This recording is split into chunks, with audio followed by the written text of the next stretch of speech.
Why did I, an old German woman, leave everything behind and fly to the Philippines to die, but instead found a new life here?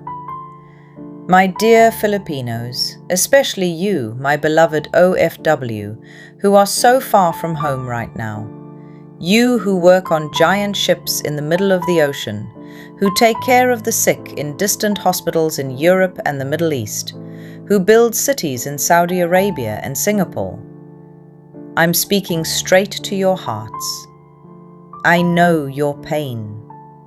I know how you fall asleep with photos of your mother, father, and children under your pillow. How your chest tightens when you hear their voices on the phone and realize you can't hug them. I feel you. I love you. Because I too was once a lost soul, just in my own way. My name is Hildegard Schneider. I'm 72 years old now. 5 years ago, when I first stepped on Philippine soil, I was 67.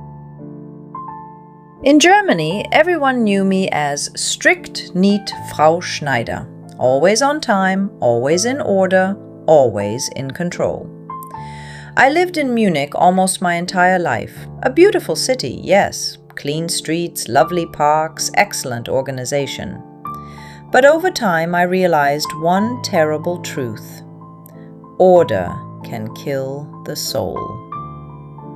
My beloved Kurt, my husband, left me 12 years ago. Pancreatic cancer. We were together for 42 years. Every day began with his jokes, the smell of fresh coffee, and his warm hand on my cheek. And then, silence. An empty bed, an empty chair at the kitchen table. My children, my daughter in Canada, my son in Berlin, grew up and flew away. They're good children. They call, they ask, "Mom, how are you?" But the conversation lasts 5 or 7 minutes, and then, "Sorry, I have a meeting." I was left alone in a big 3-room apartment where every object reminded me of the past. In winter, outside the window, gray snow, gray sky, gray faces of people rushing by without looking at each other. I began to fade. Not my body first, my soul.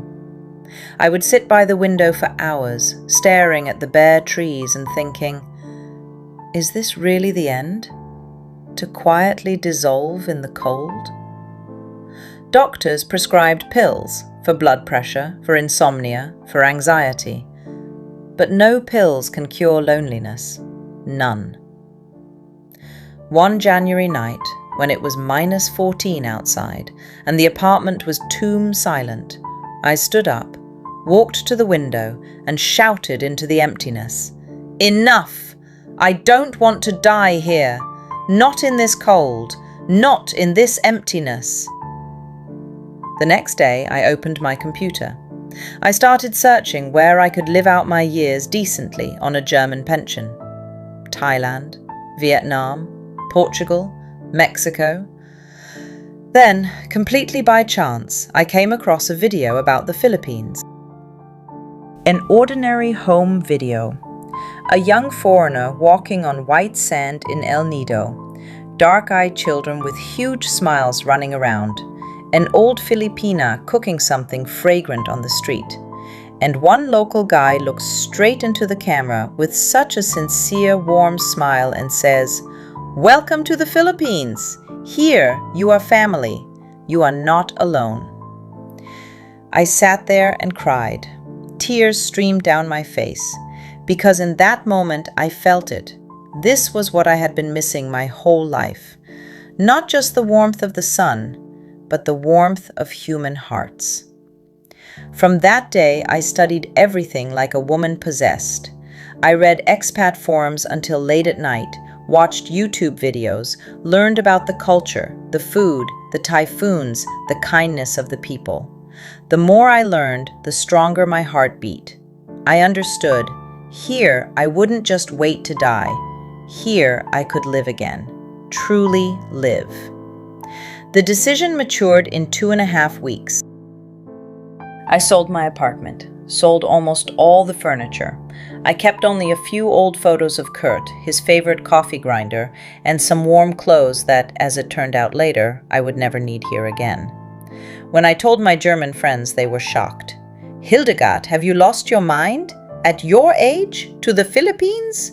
There's poverty, corruption, typhoons every year. It's dangerous for a woman alone." One of them even cried and said, "You'll be back in a month." But I just smiled through my tears and answered, "I would rather die from a typhoon under palm trees than from loneliness in 4 cold walls." The day of departure I remember in every detail. Munich airport, cold white light. I stood with one large suitcase and a small carry-on. My heart was pounding like a girl before her first date. When the plane started to accelerate, I pressed my forehead to the cold window and whispered, "Kurt, my love, if you can hear me up there, don't be angry. I'm flying to find life. I'm flying for the warmth I've missed so much." The flight was very long. When we finally began descending over Manila, I looked down and saw this miracle. Countless green islands, turquoise ocean, white clouds. Tears flowed again. I thought, my God, what have I done? I was never an adventurer. The plane doors opened, and it hit me. That air, hot, humid, thick like warm soup, plus 33 degrees with nearly 100% humidity. My neat German blouse instantly stuck to my body. I stepped into the terminal and was hit by a real storm of sounds, smells, and colours. People were shouting, hugging as if they hadn't seen each other for 100 years. Children running, porters pushing carts, taxi drivers loudly calling passengers.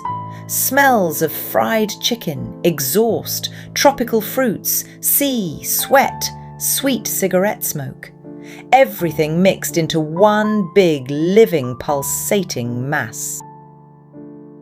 I stood in the middle of this chaos with my suitcase, feeling like a small, lost German grandma.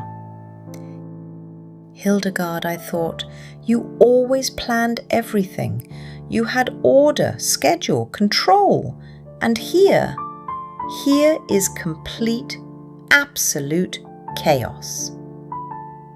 A young taxi driver with the most sincere smile I had seen in years helped me with my suitcase and said, "Ma'am, welcome po sa Pilipinas. First time here?" I could only nod because my throat was tight. While we were driving to Quezon City, I looked out the window and couldn't believe my eyes.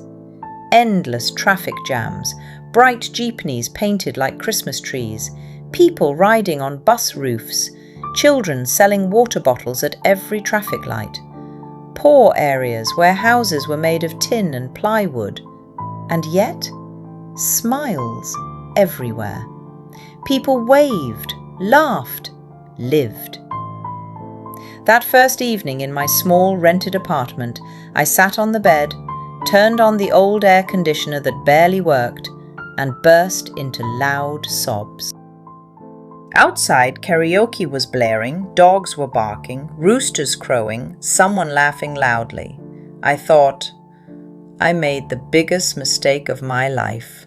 Tomorrow I'm buying a ticket back to Germany.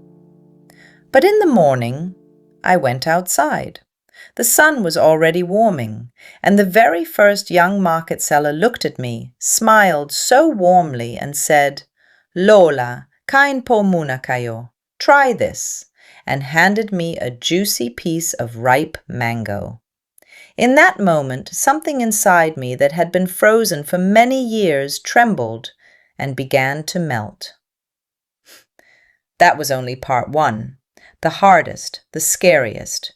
But it was right there, in the tears, in the fear, and in that first smile from a stranger, that something very big and very bright began to be born. My dear ones, if the first part was about hope and fear of the unknown, then the second part is about the real hell I went through. The first few months in the Philippines almost broke me. The first night was terrible. The air conditioner in my small rented apartment in Quezon City worked like an old sick grandfather. It hummed, spat warm air, and turned off after an hour. The heat didn't drop even at night. I lay there sweating while outside began the real Philippine night concert. Dogs barked as if they were being slaughtered. Roosters crowed not only at dawn, but whenever they felt like it. Someone was singing karaoke at full volume, the same song, My Way, over and over. In between, loud neighbor conversations, laughter, children crying. I pressed the pillow over my ears and sobbed. God, why? I just wanted warmth. In the morning, I went outside and almost collapsed from the humidity. The air was so thick it felt like walking underwater. My German lungs, used to clean alpine air, refused to work. And then came other blows. Poverty. Real, open poverty. I saw small children in ragged clothes digging through piles of garbage looking for plastic bottles. I saw grandmothers sitting on the sidewalk selling single cigarettes. I saw families living in houses made of tin and cardboard. In Germany, poverty also exists, but it's hidden. Here, it looks you straight in the eyes. I felt guilty that I had a pension that allowed me to live decently here. I thought, why me? Why can I afford this while they cannot? The worst blow came in December 2021 with Typhoon Odette. I had never seen anything like it in my life. The wind howled like 1,000 demons. Rain poured like a wall. Electricity was gone for days. On TV, they showed entire cities being washed away. People lost their homes, cars, loved ones. I sat in my apartment, which miraculously survived, and cried uncontrollably. I called my German friends and shouted, "They lost everything!"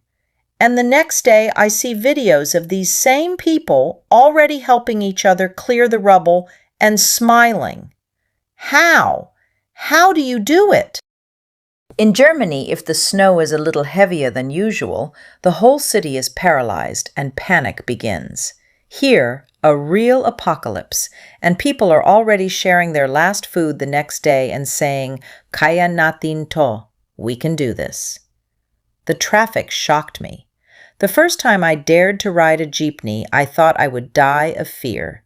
The driver overtook on the opposite lane, honked nonstop, passengers hanging on the steps. I sat clutching the seat and prayed to all the German saints. This is madness, I thought. The language barrier also killed me. I only knew hello, thank you, and how much. When vendors spoke fast in Tagalog, I stood like a statue. Once I tried to buy medicine in a pharmacy and couldn't explain what I needed. I just started crying right at the counter. A young pharmacist came around, hugged me, and said, "Lola, okay lang, ako bahala sa'yo." "Grandma, it's okay, I'll take care of you." It was so unexpected. In Germany, a stranger would never do that. But the hardest thing was a different kind of loneliness.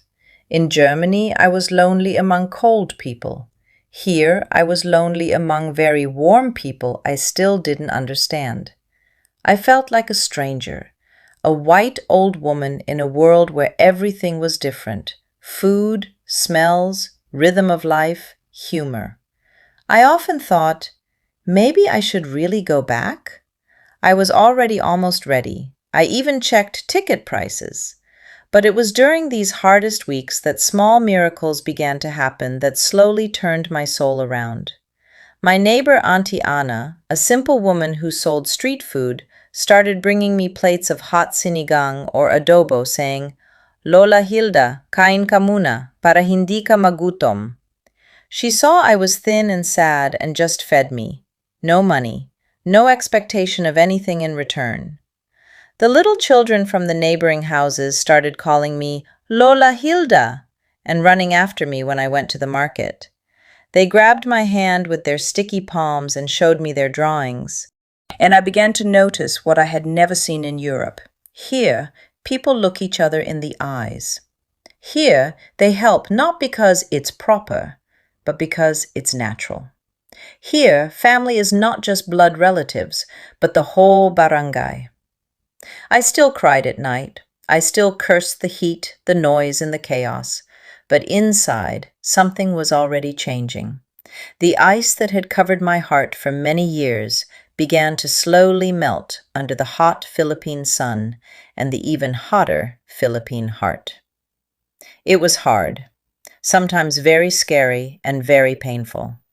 But it was through these difficulties that I began to see the true beauty of your country and your people.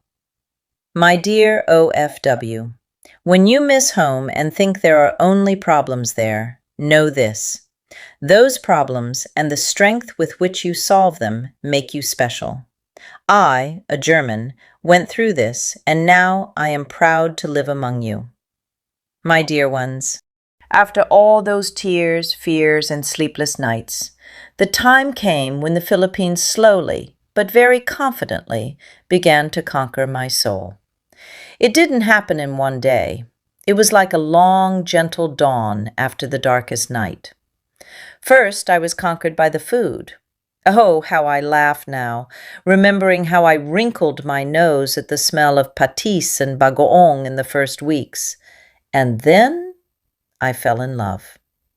I fell in love with the adobo that Auntie Anna makes, sweet, sour, fragrant, with perfectly tender meat, with sinigang that warms the soul even in the hottest weather, with fresh mangoes that melt in your mouth, with lechon that I first tried at a fiesta in the neighboring barangay. I, a German who ate sausages and potatoes all my life, suddenly understood that real food is not just food. It is love put into every pot. But more than the food, I was conquered by the people. I remember the first time I was invited to a family celebration. It was a simple family in the province. They had a small house with a tin roof. Tables were set right on the street. There was so much food as if they were expecting the president. Me, a strange white old woman, was seated in the most honorable place. They called me Lola Hilda and treated me as if I were their own grandmother.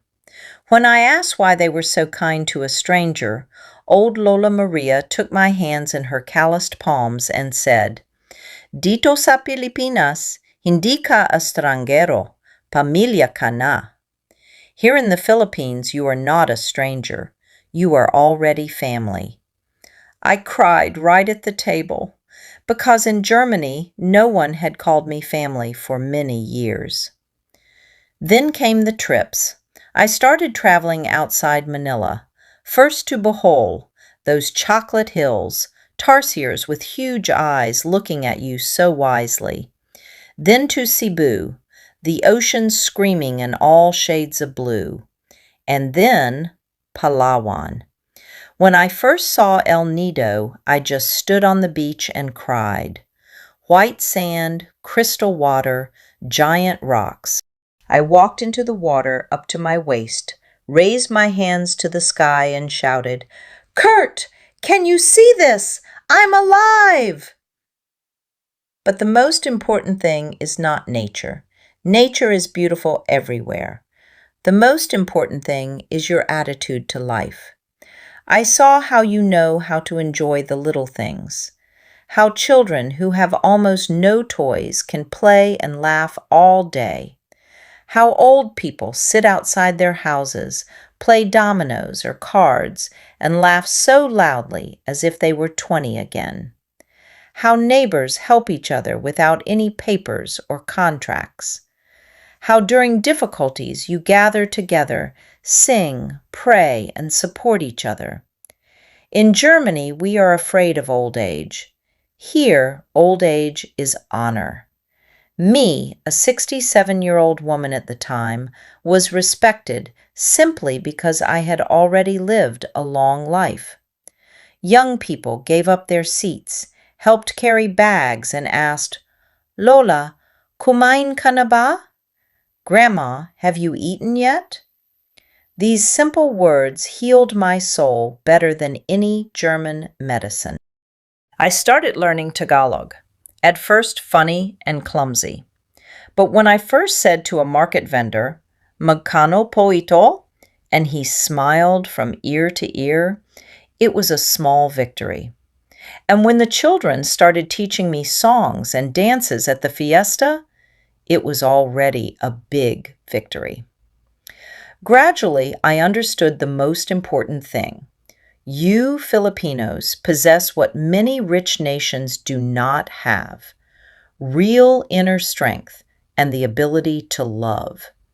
You are resilient. You know how to rise after the hardest blows.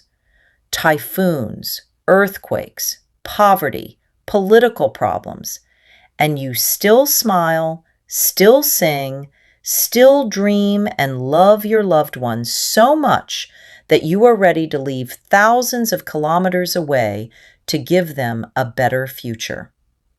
You, OFW, who sacrifice your presence at home so that your children can study, so that mom can get medicine, so that you can build a small house. You are heroes. Real, quiet heroes. I am proud of you every day. It was during this period, somewhere in the second year, that I understood I don't want to leave anymore. The Philippines got under my skin, into my heart, into my soul. I no longer felt like a German in a foreign country. I began to feel like Lola Hilda, part of this big, noisy, warm, loving community. It was healing.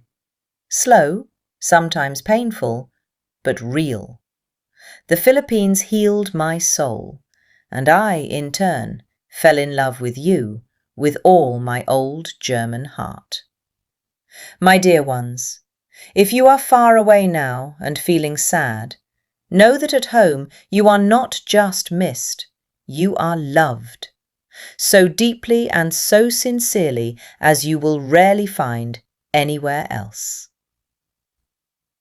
My dear Filipinos, here comes the last part of my story. 5 years have passed since the day I, a tearful German old woman, stood in Manila airport thinking I had made the biggest mistake of my life. Today I sit on my small balcony in a modest house by the sea in one of the provinces. In front of me is the ocean. Palm trees sway in the wind. In my garden grow my mangoes and bananas that I take care of myself. Next to me is a cup of hot barako, and the air smells of fresh fish that the neighbors just brought. And I am finally home. Yes, I am no longer afraid of typhoons. When a big storm comes, I already know we will survive. I take candles, rice, canned food, and go help the neighbors. We close the windows together, pray together, and then clear the rubble together. Because here, kami means we together. It's not just a word, it's a way of life. I now have grandchildren. Children from neighboring houses come after school, call me Lola Hilda, and tell me how their day went. We study English and German together. They teach me Tagalog songs, and I teach them German fairy tales. When they hug me with their thin arms and say, "I love you, Lola," I still get a lump in my throat. I go to the market every morning. I bargain for fish and vegetables like a real Filipina. The sellers already know me and shout, "Lola Hilda, fresh po ito para sa inyo." I eat with them, laugh with them, live with them. I am no longer a stranger. I am part of this barangay, part of this big Filipino family. Sometimes I think about Germany. It's clean there. There's order. There's good medicine. But there is no this warmth. There are no people who will ask you on the street, "Kumain ka na ba?" There is no this sincere, "Kaya natin to." I don't regret a single day, not a single tear I shed in the first months, because all of it led me here, to real life. You, Filipinos, gave me a second life. You showed me what it means to truly love, what it means to be strong, not because you have a lot of money or power, but because you have a big heart. You taught me to enjoy today, even if it's difficult. You taught me that family is not only blood, but everyone who is near. Especially, I want to say to you, my dear OFW, you who are far away now, who work day and night to send money home, who miss home so much that sometimes you can't breathe, who cry in a foreign room looking at photos of your children. Know this, your sacrifice is not in vain. Your country is waiting for you. Not just houses and rice fields, but people who love you as deeply as few places in the world do. You are the reason why the Philippines is so strong. Your remittances, your prayers, your longing for home make this country special. When you return, hug your moms, dads, and children as tightly as you can. Tell them how much you love them, because time flies so fast. And when it becomes really hard for you there, far away, turn on this video or just close your eyes and remember. Somewhere on a small island lives an old German Lola Hilda who, thanks to you and your people, feels alive again. And she prays for you every evening. When my time comes, and it will come, I am no longer afraid. I want to be buried here, under the Philippine sun, among the palm trees, among you. Because here I came back to life. Here I became truly happy. Salamat po sa inyong lahat. Maraming salamat. Mahal ko kayo. Mahal na mahal. Pamilya ko kayo. I am Lola Hilda, German by birth, Filipina by heart, forever. Thank you for listening to my story. Now it is your story too.